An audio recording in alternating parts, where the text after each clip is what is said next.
Mēs vienkārši esam smuks, jums kaut ko vēl vajag no mums? Nepietiek ar šo te? Jā, ar to arī varam beigt šo. Vai ne? Sēžam šūpolēs, un viena ir augšā, un otra nekādīgi netiek augšā. Veidiskās mācības būtība būtu balansēt abus galus. Tātad rahu ketu. Ketu būtu iepriekšējo dzīvju pieredze, tas, ko mēs esam uzņēmuši, ar ko mēs esam atnākuši šajā dzīvē, un rahu tie uzdevumi, kas būtu jāveic vai jāsastopās pārbaudījumi. Vai tā sievišķība slēpjas tātad svārkos, sievietes sevis kopšanā?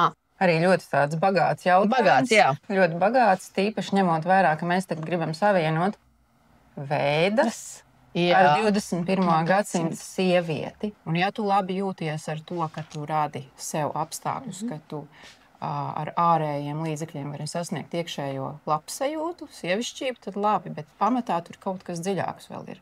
Man tieši bija uz mēles, gribēju teikt, ja mēs runājam tieši tā par feng shui vai vāstu šastru, tad arī tas senlatvietis, viņam tai sētai bija iekārtojums. Bija tomēr noteikts, kurā debesu pusē, kur kas atrodas, kas ir tuva, kas ir klāt, kas nav kā tā enerģija staigāja. Jā, sveika, Liena. Sveika, Laura.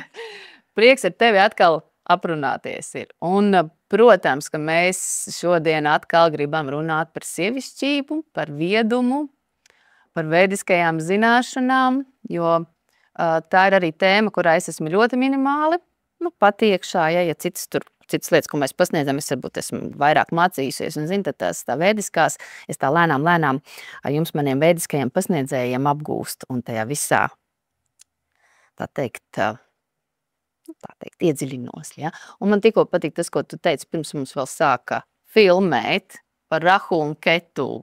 Jā, ka mēs esam, tu esi galva un es esmu aste, vai ne? Jā, mēs sākām tā kā noskaņoties uz vienu dīvānu un saprast to, vai mēs vispār sadaram sēdēt kopā, vai mums būs spriedzi vai ne, bet izrādījās, ka mēs esam viens vesels, tikai sadalījušās atsevišķi kaut kādās mitoloģiskos vēsturiskos notikumos mums pārcirt uz pusēm, un kad mēs atkal... mēs vien pēc otras tiecamies varbūt, ja, vai kaut kā tā tas pat ir, ja? Vai ne? Ja tā ļoti labs vispār piemērs, ka rahu ketu, tas, par ko mēs šobrīd runājam, ir vediskajā astroloģijā tas galvenais, viens no galvenajiem konceptiem, ko analizēt, jo tur slēpjas karmiskie uzdevumi. Tātad, ja mēs spējam balansēt šo asi, nedomājies, mēs tagad sēžam šūpolēs, un viena ir augšā, un otra nekādīgi netiek augšā, jo tur ir apakša. Kā viena ir, tad tur augšā ir kaut kas tāds. Teiksim, kā ir, viena ir 200, otra 50 kilogrami.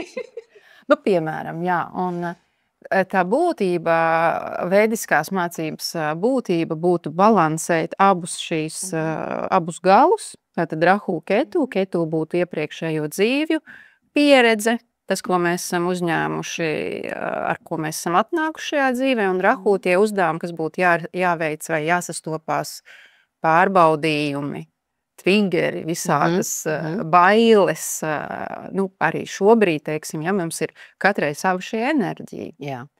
Un kaut vai no numeroloģijas skatoties, tev viena vibrācija, man otra, un mums viņas ir jānobalansē, un tāpat pa dzīvi. Iepriekšējā dzīvē es biju tur, tagad es esmu te, bet man tas ir jānobalansē, jo es nevaru to noņemt.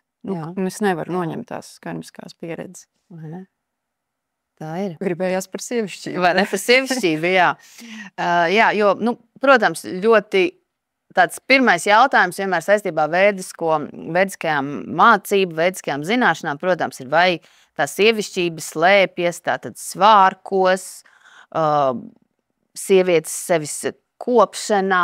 Par šo es tev vispār man būs vēl viens jautājums par to sevis kopšanu un mīlēšanu.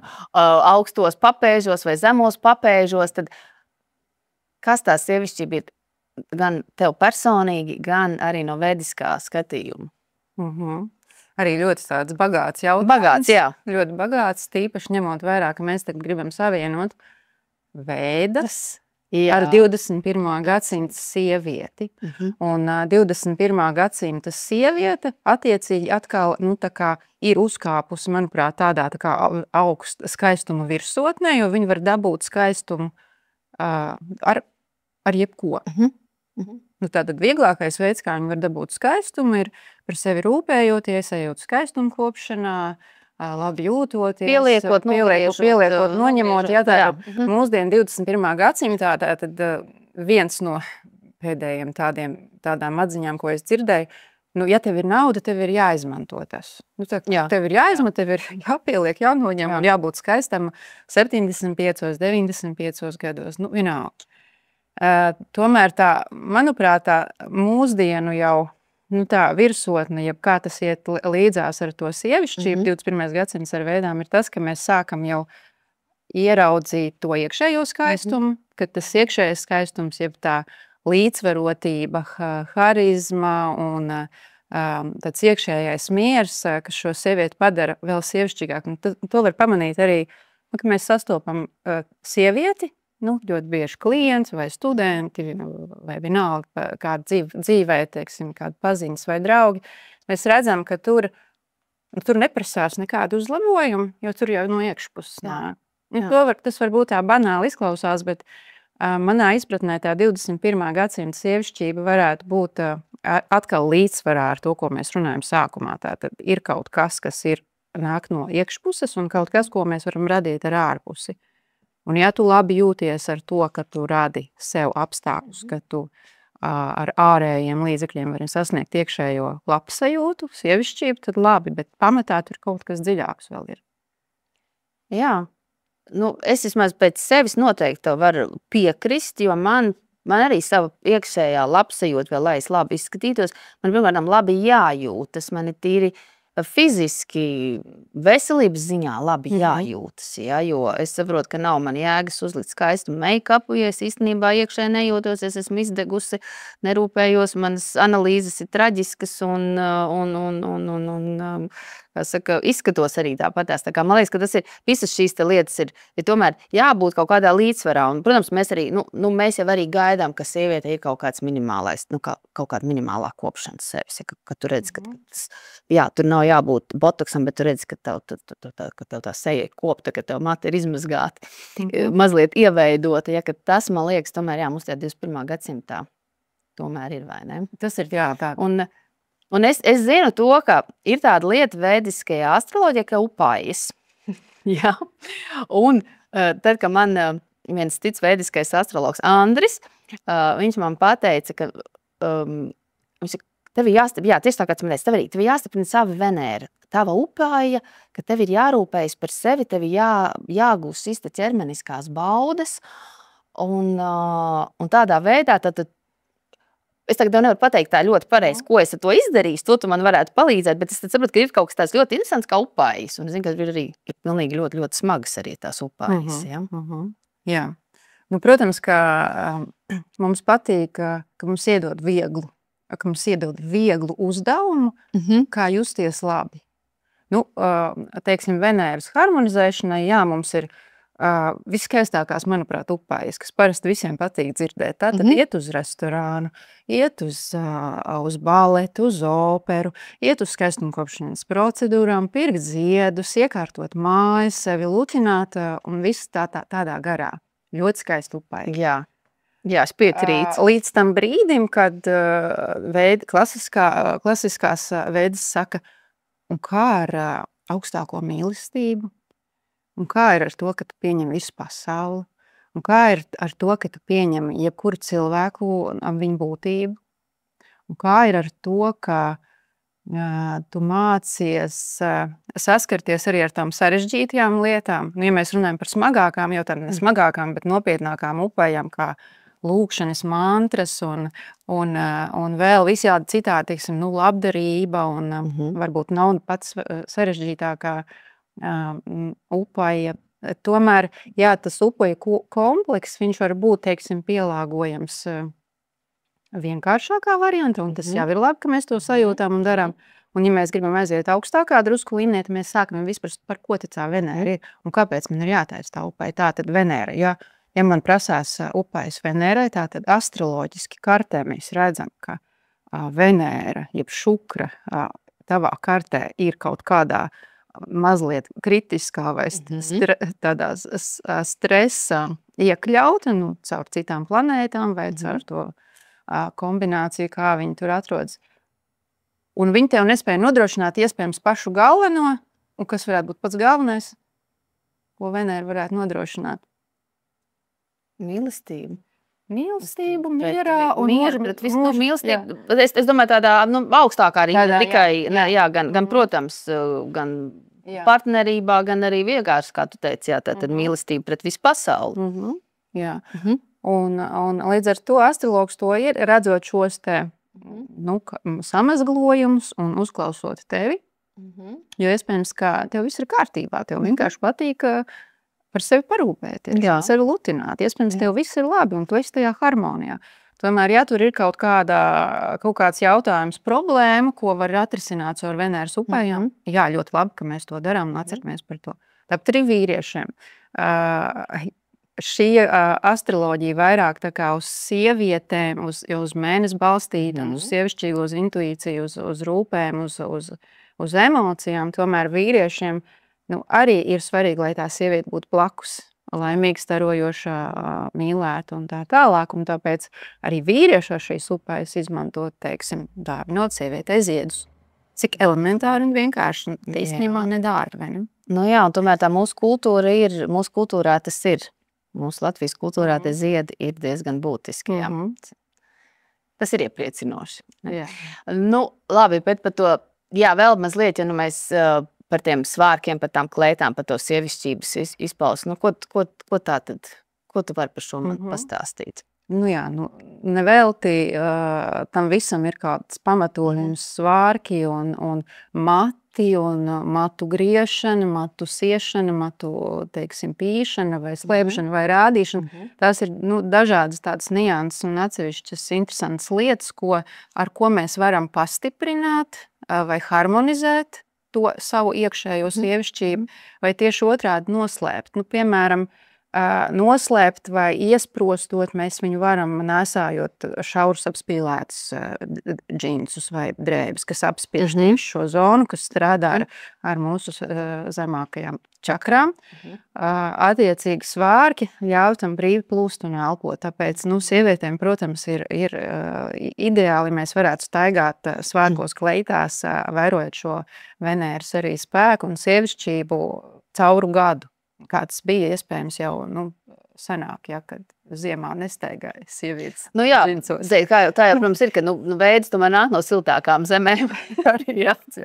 Tas ir, jā. Bet, protams, jāsaprot arī, tam visam jāpieiet arī ar kaut kādu mūsdienu un arī tieši tā arī klimatiskās zonas pieeju un tādu saprātu. Arī vēdiskajām zināšanām, protams, ir jāpieiet arī caur šo te visu prizmu. Tieši tā. Mēs pielāgojamies, protams, kā jebkurās praksē, ka, teiksim, tas pats vastu šastra vai fenšujā, ka mēs iekārtojam māju. Mēs jau arī ņemam vērā to, ka mums ir augstāka, mums ir saule vajadzīga vairāk nekā dienvidos, varbūt viņi tieši slēpj šo te ietekmi. Man tieši bija izmēles, gribēju teikt, ja mēs runājam tieši tā par fenšu vai vastu šastru, tad arī tas senlatvietis, viņam tai sētai bija iekārtojums. Bija tomēr noteikts, kurā debes pusē, kur kas atrodas, kas ir tuva, kas ir klāt, kas nav kā tā enerģija staigā, ja tīri varbūt mazliet praktiskāku, ne tīri enerģētisko skatījumu, bet arī tas ir bijis tā kā. Liene, kādi ir tie jautājumi, kuriem visbiežāk pie tevis griežas gan individuālajās konsultācijās, gan arī varbūt kursanti, tātad kādu mērķi vadīt viņi nāk uz tiem kursiem, ko viņi vēlas būt gan no kursiem, gan no konsultācijām. Kas ir tie sasāpējušākie jautājumi, problēmas? Jā, noteikti, ja arī mēs to statistiski analizētu, ne tikai caur manu pieredzi, tad pirmkārt, tās ir sievietes, kuras vairāk nāk, varētu teikt, lielākā daļa.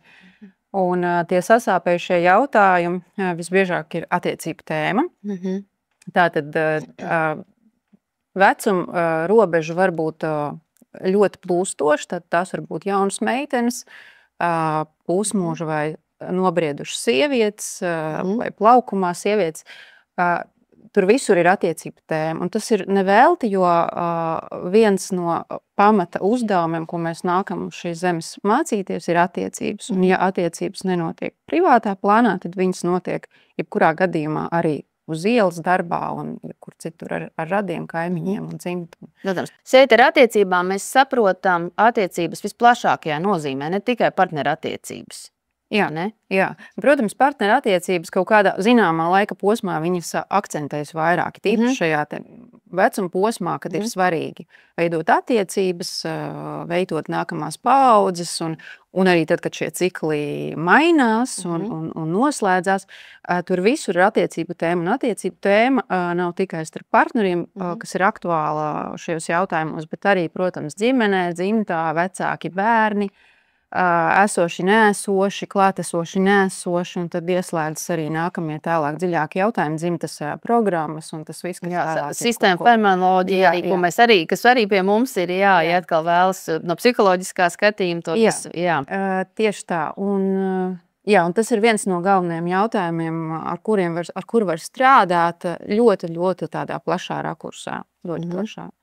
Un jautājums, kāpēc man neizveidojas attiecības, kāpēc man nāk vien tie paši grābekļi, kas nav apgūts, kā es varu ar esošo partneri pieņemot viņa uzdevumus saslēgties ar saviem, jo bieži vien ir tie jautājumi, vai mēs esam saderīgi. Jā, tas parasti ir tas, tu atnāk ar datiem, ar šo te dzimšanas datumu. Es kaut kā uzzināju, cikos viņš ir dzimis, jo, protams, ja es prasīšu, cikos viņš ir dzimis, viņš noteikti domās, ka es esmu astroloģija vai ne, un atkal nepatīk, bet, paskaties man, vai esam saderīgi. Vai varat atbildēt, vai nevar vispār atbildēt, vai esam saderīgi? Mēs varam paskatīties, saderība, šis vārds eksistē, un saderīgs nozīmē ne jau to, ka mums ir vajadzīgs tieši šis tips. Drīzāk, kas ir tas, kas tajā sinastrijā veido situācijas, kur mēs abi augam. Jo diez vai ir tādas attiecības, kur abi ir gatavi, lai arī bieži vien mums šķiet, mēs tagad esam kaut kādu pieredzi ieguvuši, tur bijušas tik un tik laulības, tik un tik pieredzi, tagad mēs atnācām un esam gatavi. Tagad mēs būsim saderīgi. Mums tā šķiet.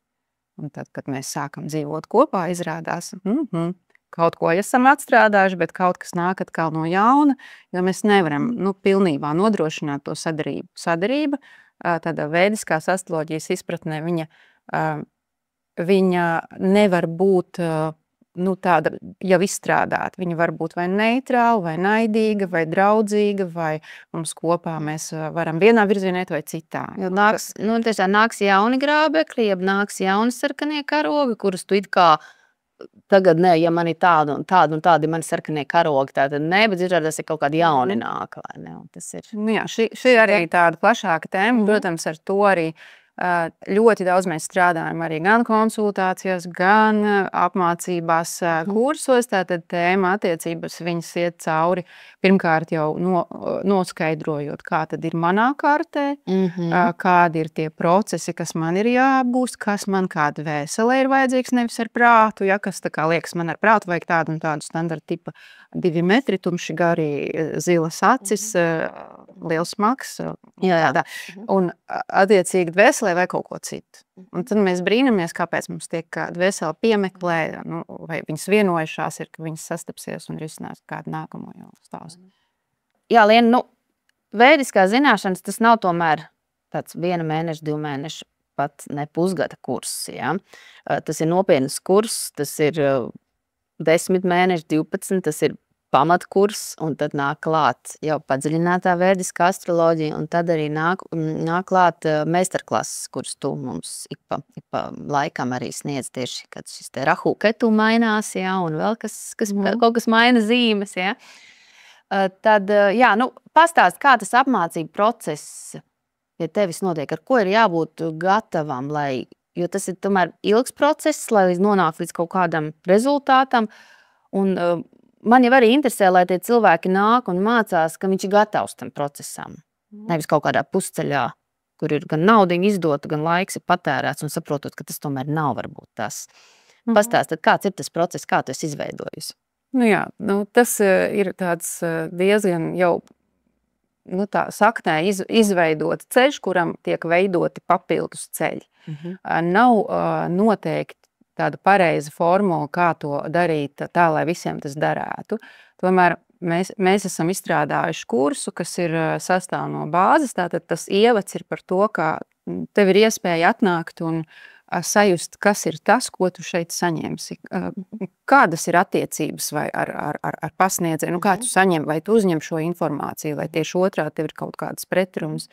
Kā tu jūties tajā, kā šīs zināšanas tiek pie tevis pasniegts, kā viņas paņem, jo pasniegt jau var, bet paņemt, vai tev nāk viņas šajā brīdī, jo varbūt tas nav īstais laiks, varbūt kādā citā brīdī tev tieši tas noderētu vairāk. Un tad attiecīgi tiek veidots šīs bāzes kurs, kurš ir 1,5 gadu, bet, jā, es arī jūtu, ka tas ir par maz. Bāzes kurs nozīmē to, ka mēs apgūstam tos pamatā blokus, ar kuriem jau var sākt iegūt informāciju par to, kas es esmu, kāda ir man uzdevuma, kā es esmu saistībā ar citiem un profesija, mājas, attiecības, tādas pamattēmas, ar kurām mēs sākam sastapties. Un tur tiešām ir daudz arī jaunu, ko mēs uzzinām par sevi. Tad nākamais ir pēc šī kursa noslēguma tiek organizēts tālāk padziļinātais. Padziļināto mēs viņu saucam tamdēļ, ka nāk klāt sarežģītākas jau tehnikas, vēl dažādas citas kartes, ko mēs izskatām. Ļoti daudz veidisko astroloģiju un mācīties visu dzīvi, un tas ir ļoti interesanti, un tas neapstājas. Un tāpēc arī tad, kad beidzās padziļinātais kurs, ir šīs te paralēli meistarklases, kur ir gan tranzīti, gan kāda atsevišķa tēma, kura tiek izskatīta padziļināti, vai, teiksim, mums bija ajurvēdas astroloģija, tad mums ir dažādas tēmas bijušas, kas arī šobrīd ir kā video ieraksti iegādājami video formātā. Bērnu, bērnu horoskopu, seksualitāte, attiecības, profesija, nav profesija, dažādas tādas stabilās tēmas, kuras visiem interesētu daudz maz.